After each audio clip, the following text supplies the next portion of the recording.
नमस्कार मित्रों, अपने अनंत कथा सागर चैनल में डॉक्टर आदित्य पाराशरी आपका एक बार फिर स्वागत करता है और उम्मीद करता है कि अभी तक की कहानियाँ आपको पसंद आ रही होंगी।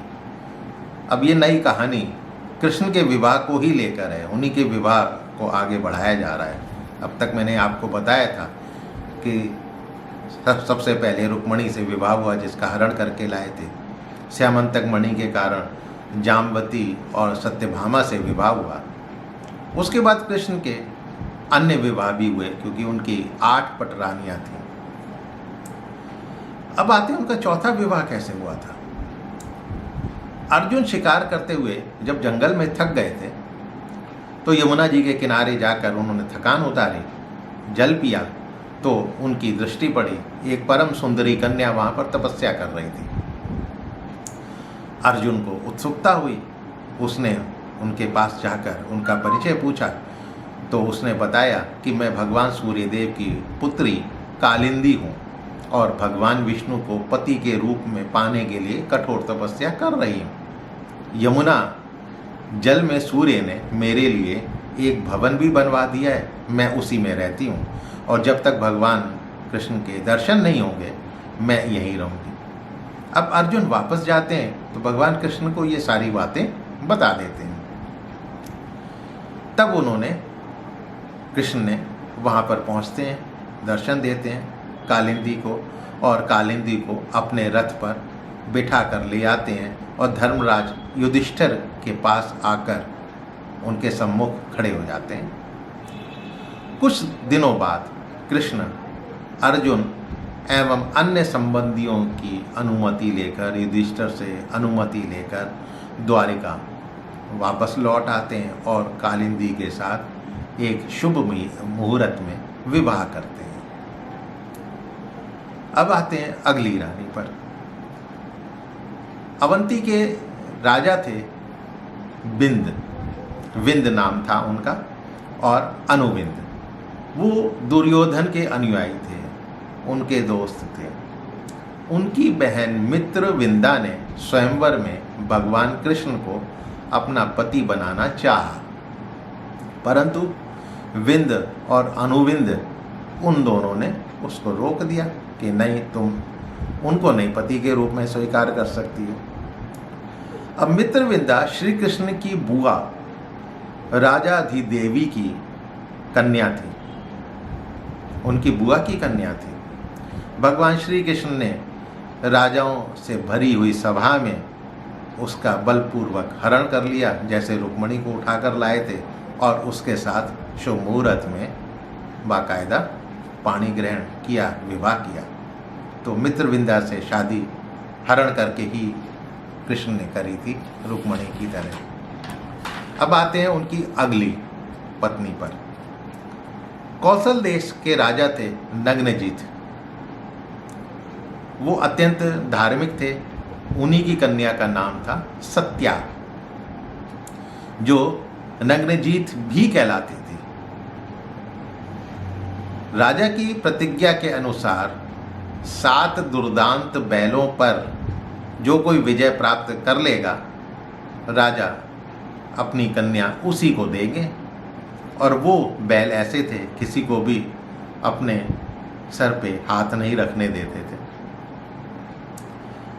जब कृष्ण को यह समाचार मिला तो वो कौशलपुरी यानी अयोध्या, उनकी रानी अयोध्या से थी, अयोध्या पहुंचते हैं।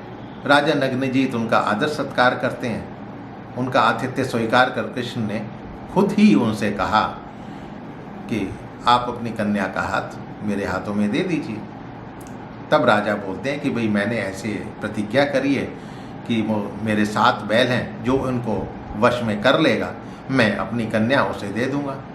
अब ऐसा सुनकर कृष्ण ने अपने 7 रूप बनाकर अलग अलग बैलों के पास वो चले गए और उनको साध लिया, उनको वश में कर लिया, उनकी नथ में रस्सी डालकर उसे खींच लाए।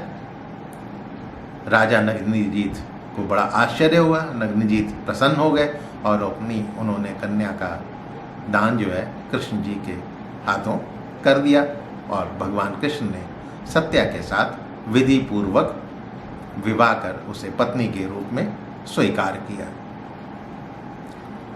अब आते हैं उनकी 7वीं पत्नी के ऊपर। 7वीं पत्नी का नाम था भद्रा। कृष्ण की बुआ श्रुतकीर्ति कैकेयी देश में ब्याही गई थी। उनकी कन्या का नाम था भद्रा। उसके भाई संतर्दन ने स्वयं ही भद्रा को कृष्ण को दे दिया और कृष्ण ने विधि पूर्वक उसके साथ विवाह किया। तो भद्रा कैकेयी देश की थी। अब उनके आते हैं 8वीं रानी पर। 8वीं रानी थी लक्ष्मणा। मद्र देश के राजा की कन्या थी। लक्ष्मणा जो अत्यंत सुलक्षणा थी, उसे भगवान कृष्ण ने स्वयंवर में अकेले ही हर लाए थे। उसे भी रुक्मिणी के समान उसका हरण किया था और उसके साथ उन्होंने शादी करी थी। तो कृष्ण की 8 पत्नियां हुई, रुक्मिणी, जाम्बती, सत्यभामा, कालिंदी, मित्रविंदा, सत्या, भद्रा और लक्ष्मणा।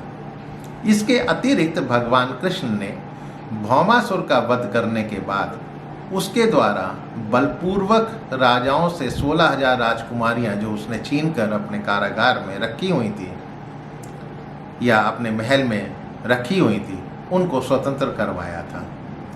और जब उन्होंने भगवान कृष्ण को देखा तो उन सभी ने अलग अलग उनको अपने पति के रूप में वरण करने का विचार किया। उनके मन में ये भाव आया, यही कामना की उन्होंने। तब कृष्ण ने सबको द्वारिका पहुंचाया और फिर एक ही मुहूर्त में अलग अलग भवनों में अलग अलग रूप में सबके सामने प्रकट होकर उन 16,000 राजकुमारियों से विधि पूर्वक विवाह किया। तो एक तरह से वो 16,000 राजकुमारियों का उद्धार किया था, क्योंकि वो अनाथ हो गई थी। लेकिन वास्तविक तौर पे उनकी पटरानियाँ 8 ही थी। तो मित्रों, कृष्ण की पत्नियों के बारे में ये कथा, ये तथ्य आपको पसंद आया होगा। और यदि कथा पसंद आई है तो मेरे चैनल को सब्सक्राइब करना मत भूलिएगा। अपने इष्ट मित्रों से शेयर कीजिएगा। आपसे फिर मिलूँगा किसी नए किस्से, कथा, कहानी के साथ। तब तक मैं आपसे विदा चाहता हूँ। फिर मिलता हूँ। नमस्कार।